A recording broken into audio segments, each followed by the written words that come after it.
Chapter 4. Long before the year was up, Janie noticed that her husband had stopped talking in rhymes to her. He had ceased to wonder at her long black hair and fingering. 6 months back, he had told her, "If I can haul the wood here and chop it for you, look like you ought to be able to tote it inside." My first wife never bothered me about chopping no wood, nohow. She'd grab that axe and sling chips like a man. You done been spoiled rotten. So Janie had told him, "I'm just as stiff as you is stout. If you cannot stand up to chop and tote wood, I reckon you can stand not to get no dinner. Excuse my frivolity, Miss Killix, but I don't mean to chop the first chip. Oh, you know I'm a going to chop the wood for you, even if you as stingy as you can be with me. Your grandma and myself done spoiled you now, and I reckon I have to keep on with it." One morning soon, he called her out of the kitchen to the barn. He had the mule all saddled at the gate. "Looky here a little bit. Help me out some. Cut up these potatoes for me. I got to go step off a piece." "Where you going?" "Over to Lake City to see a man about a mule." "What you need 2 mules for? Lesson you aims to swap off this one."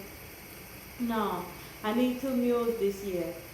Taters going to be taters in the fall, bringing big prices. I aims to run 2 plows, and this man I'm talking about is got a mule all gentled up so even a woman can handle him."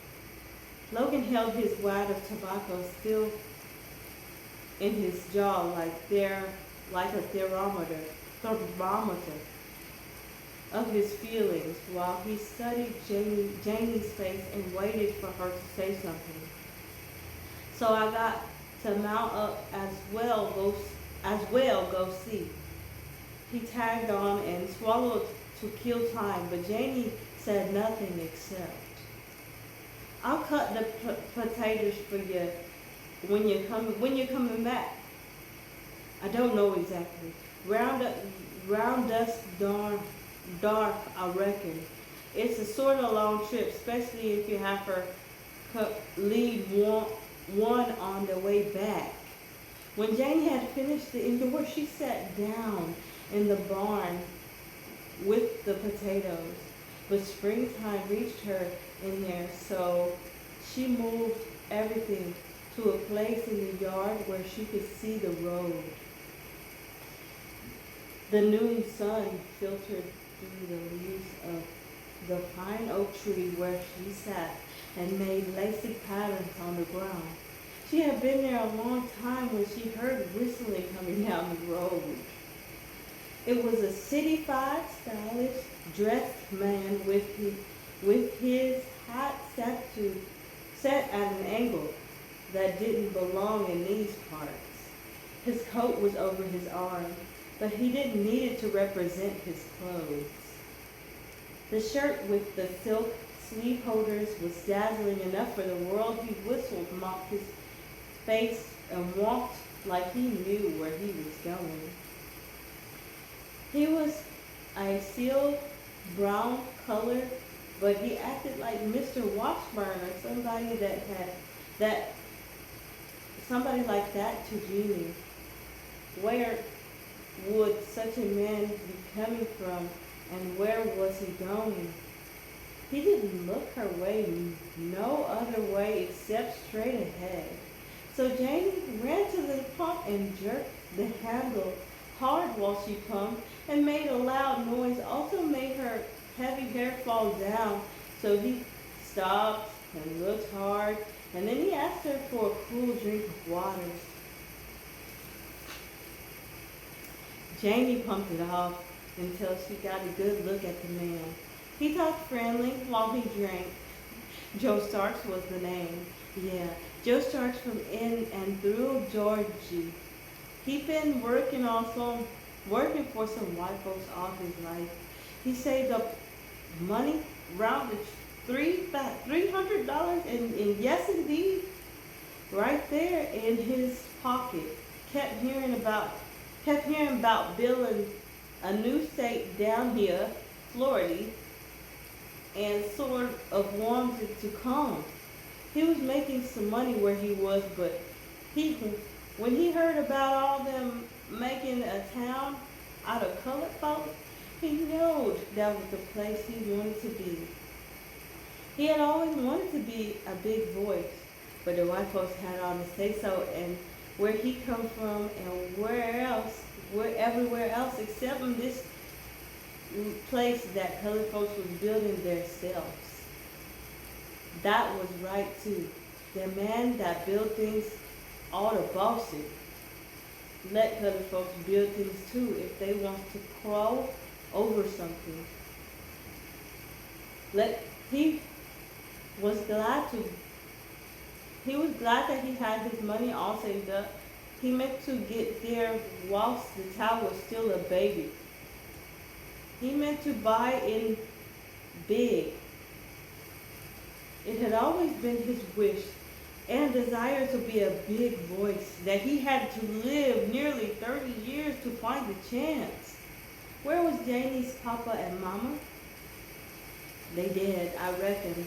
I wouldn't know about them because my grandmama raised me, and she dead too. She dead too? Well, who's looking after a little old girl child like you? I'm married. You married? You ain't hardly old enough to be weaned up. Bet you still craves your sugar tits, don't you? Yeah, and it makes and sex and while the notion strikes me, drink sweetened water too. Love that myself. Never expects to get too old to enjoy syrup sweetened water when it's cool and nice. Us got plenty syrup in the barn, ribbon cane syrup if you so desires. Where your husband at, Miss My name is Janie McKillix, and since I got married, I used to be named Janie McCrawford. My husband is gone to buy a mule for me to plow. He left me cutting up seed potatoes. You behind a plow? You ain't got no more business with a plow than a hog has got with a holiday. You ain't got no business cutting up these no seed potatoes neither. You're a pretty doll like you is made to sit on the front porch and rock and fan yourself and eat taters that other folks plant just special for you. Janie laughed and drilled two quarts of syrup from the barrel, and Joe Starks pumped the water bucket full of water. They sat under the tree and talked. He was going on down to the new part of Florida, but no harm to stop and chat. He later decided he needed a rest anyway. It would do him good to rest a week or two. Every day after that, they managed to meet in the scrub oaks across the road and talk about when he would be a big ruler of things and with her reaping the benefits. Janie pulled back a long time because he did not represent sun-up and pollen blooming trees, but he spoke for far horizon. He spoke for change and chance. She hung back. The memory of Lanny was still powerful and strong. Janie If you think I aim to toll you off and make a dog out of you, you's wrong. I want to make a wife out of you. You mean that, Joe? The day you puts your hand in mine, I wouldn't let the sun go down on us single, a man with principles. You ain't never known you ain't never knowed what it was to be treated like a lady, and I want to be the one to show you. Call me Jody like you do sometimes. Jody. She smiled up at him, but leave disposing and everything else to me. I'll be down this road a little after sunset waiting for you. You come, go with me. Then all the rest of your natural life you can live like your older. Kiss me and shake your head. When you do that, your plentiful hair breaks like day. Your plentiful hair breaks like day. Jenny debated that in the night. Jenny debated the matter that night in bed. Logan, you sleep? If I was, you'd be done woke me up calling me. I was thinking real hard about us and about you and me, and it's about time you're powerful, independent around here. Sometime considering. Considering for what instance? Considering you's born in a carriage without no top to it, and your mama, and you've been born and raised in the white folks' backyard. You didn't say all that when you was begging Nanny for me to marry you. I thought you appreciate good treatment. Thought I'd take and make something out of you. You think you's white folks by the way you act. Supposing I was to run off and leave you sometime. There. Jamie had put words in his held in fear. She might run off for sure enough. The thought put a terrible ache in Logan's body, but he thought it was best to put on scorn. I'm getting sleepy, Jamie. Let's don't talk no more. Ain't too many men would trust you knowing your folks like they do. I might take and find somebody that did trust me and leave you. Shucks. Ain't no more fools like me. A whole lot of men will grin in your face, but they ain't going to work and feed you. You won't get far, and you won't be long. When that big gut reach over and grab that little one, you'll be too glad to come back here. You don't take nothing to count but how salt belly and cornbread. I'm sleepy. I don't aim to worry my gut a fiddling string with no sposing.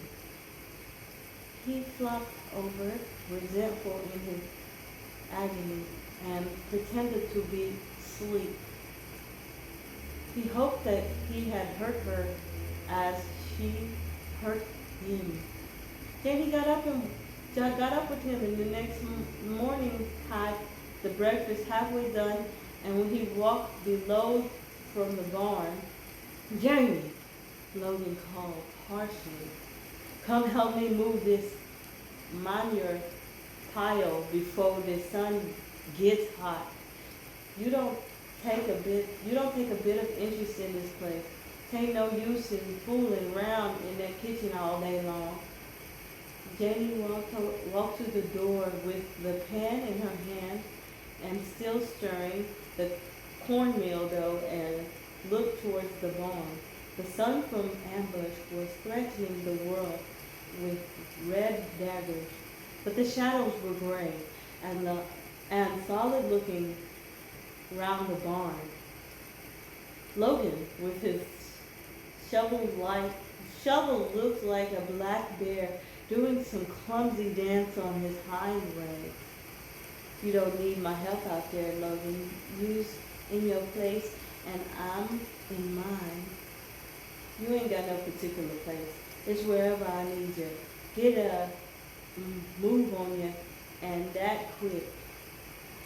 My mama didn't tell me I was born in no hurry. So what business I got rushing now?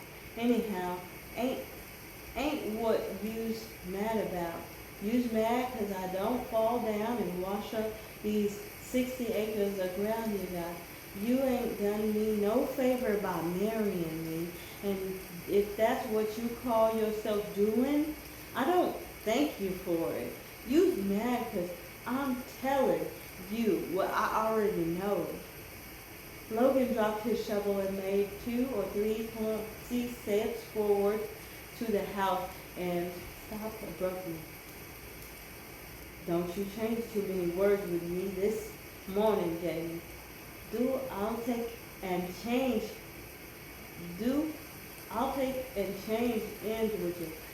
Here, I just as good as make you out the white folks kitchen and set you down on your royal discourses, and you take and low rate me? I'll take the whole of that axe and come in there and kill you. You better dry up in there. I'm too honest and hardworking for anybody in your family that's the reason you don't want me. The last sentence was half a sob and half a cry. I guess some low-life nigger is grinning in your face and lying to you. Goddamn your hide. Janie turned from the door and without answering and stood in the middle of the floor without knowing it.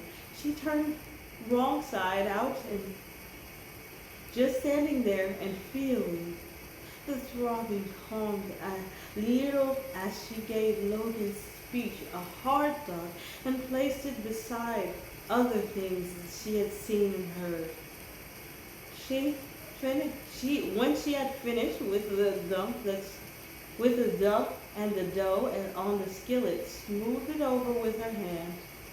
She wasn't even angry. Logan was accusing her of her mama and her grandmother and her feelings, and she couldn't do a thing about any of it. The sow belly in the pan needed turning. She flipped over and shoved it back. A little cold water in the coffee pot to settle it, and turned the whole cake with a plate, and then made a little laugh. What was she losing so much time for? A feeling of sudden newness and change came over her. Jamie hurried out of the front gate and turned south, even if Joe was not there waiting for her. The change was bound to do her good. The morning road air was like a new dress that made her feel the apron tied around her waist. She untied it and flung it on a low bush beside the road and walked on, picking flowers, making a banquet. After that, she came to where Joe Starks was waiting for her with a hired rig. He was very solemn and helped her to the seat beside him. With him on it, it sat like some high ruling chair. From now on until death, she was going to have flower, dust, and springtime sprinkled over everything. A bee for her bloom. Her old thoughts were going to come in handy now, but new words would have to be made and said to fit them. Green Cove Springs, he told the driver. So they were married there before sundown, and just like Jock had said, with new clothes of silk and wool, they sat on the boarding house porch and saw the sun plunge into the same crack of the earth from which the night emerged.